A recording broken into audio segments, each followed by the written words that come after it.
우리는 이제 월드컵을 치러봤기 때문에 인프라가 상당히 많이 잘 구축되어 있는 거고 아직 인도네시아는 그런 Marcelino terbuka.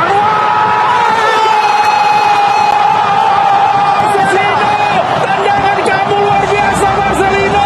Wow, masuk ke dalam tadi. Diri dengan shooting yang sangat baik dari Marcelino, luar biasa. Ya. Rocket ball. Ini dia. Wow. Pemain ini kurang jam terbang padahal kerap dipanggil Shin Tae-yong ke timnas Indonesia, nomor 1 striker potensial.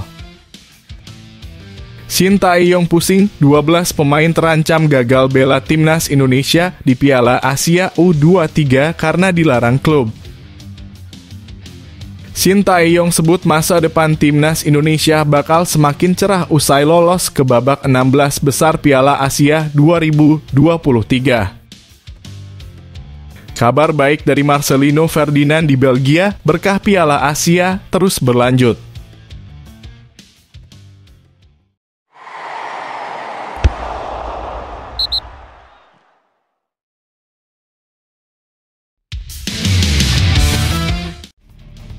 Lima pemain ini kurang jam terbang padahal kerap dipanggil Shin Tae-yong ke timnas Indonesia, nomor 1 striker potensial. Shin Tae-yong tercatat sudah 4 tahun menangani timnas Indonesia. Selama itu pula sudah puluhan pemain yang dipanggil untuk masuk skuad Garuda.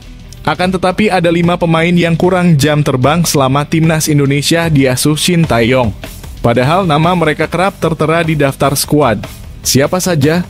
Pertama ada Syahrul Trisna Fadilah.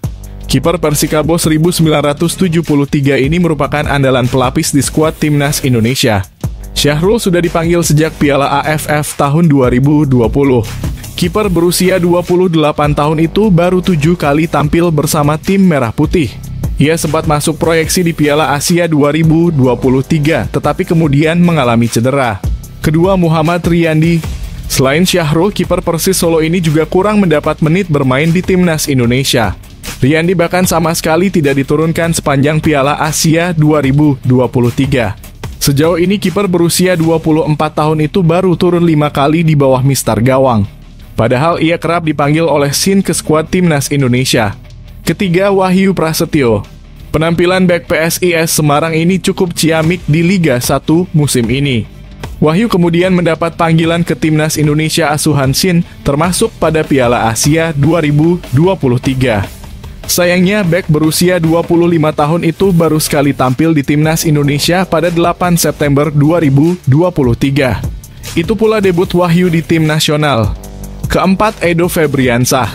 Pemain yang kini membela Persib Bandung itu masuk radar Shin sejak masih memperkuat Persita Tangerang.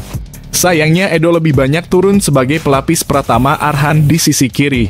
Tercatat pemain berusia 26 tahun itu baru 13 kali mengenakan seragam timnas Indonesia. Padahal ia sudah dipanggil masuk skuad sejak November 2021. Terakhir ada Ramadan Sananta. Minimnya menit bermain striker satu ini cukup disayangkan. Padahal Sananta tampil lumayan baik bersama klubnya Persis Solo di Liga 1-2 musim ini.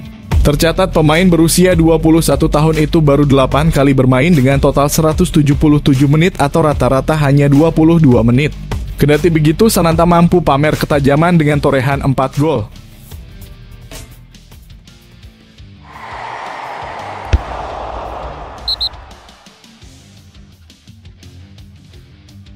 Shin Tae-yong pusing, 12 pemain terancam gagal bela timnas Indonesia di Piala Asia U23 karena dilarang klub.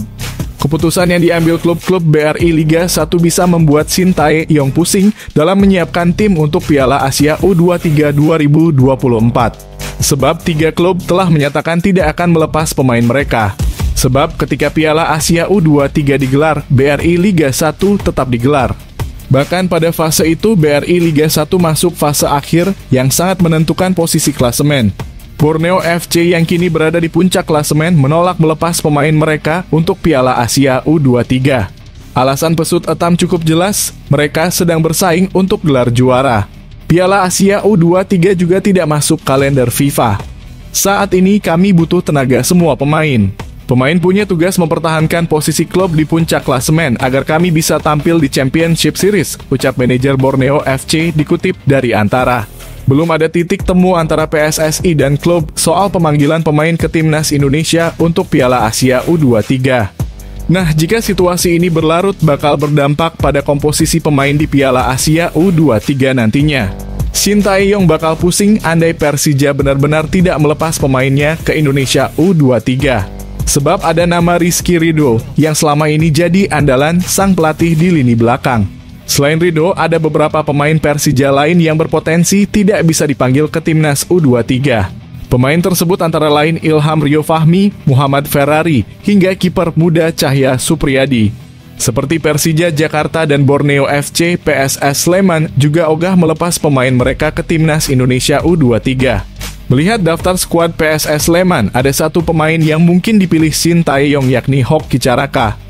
Walau Hoki Caraka bukan satu-satunya opsi di lini depan, kehadirannya punya arti penting untuk Timnas Indonesia U23.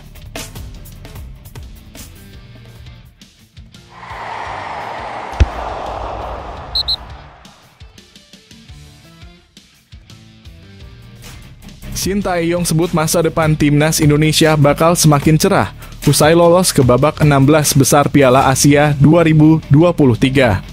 Seperti diketahui, Shin Tae-yong sukses meloloskan Timnas Indonesia ke fase gugur Piala Asia untuk kali pertama sepanjang sejarah. Shin Tae-yong pun curhat ke media Korea Selatan, Best 11, usai turnamen mengantarkan sejarah baru untuk Timnas Indonesia.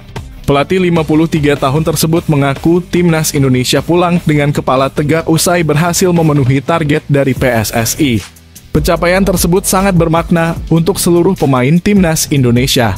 Terlebih lagi, Shin Tae-yong bangga pencapaian tersebut dicapai oleh Timnas Indonesia dengan materi yang diisi oleh para pemain muda.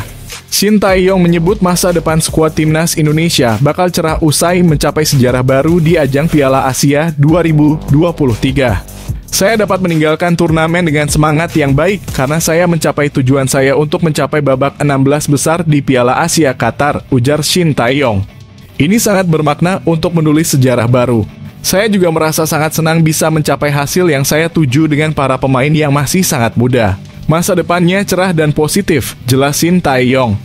Shin Tae-yong bangga para pemain Timnas Indonesia menunjukkan semangat pantang menyerah. Pelatih 53 tahun tersebut juga bangga anak asuhnya tidak takut saat menghadapi tim yang lebih bagus.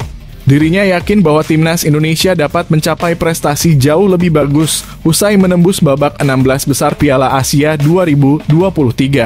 Agenda terdekat Timnas Indonesia terjadi pada lanjutan ronde kedua kualifikasi Piala Dunia 2026 zona Asia lawan Vietnam pada 21 dan 26 Maret 2024.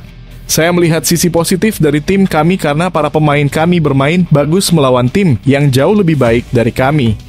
Perubahan pola pikir ini cukup positif. Kami memiliki pola pikir bahwa kami dapat mencapai tingkat yang lebih tinggi lagi, tegas Shin Tae-yong.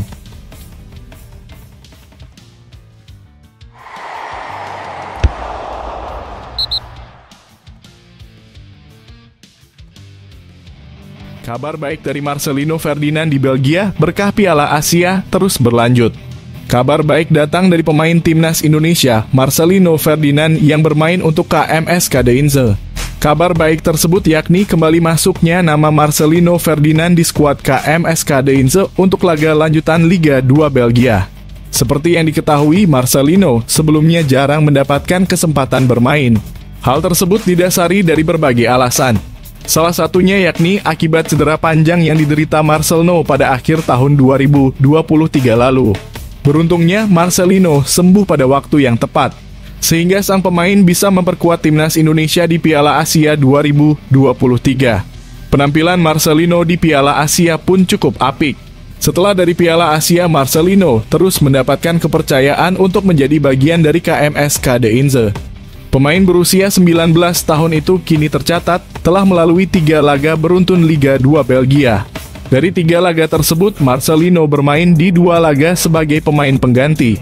Sedangkan 1 laga sisanya hanya menghangatkan bangku cadangan. Terbaru, Marcelino kembali dibawa KMS Kadeinze ketika harus melawan SK Beveren. Duel tersebut rencananya terlaksana pada Sabtu dini hari.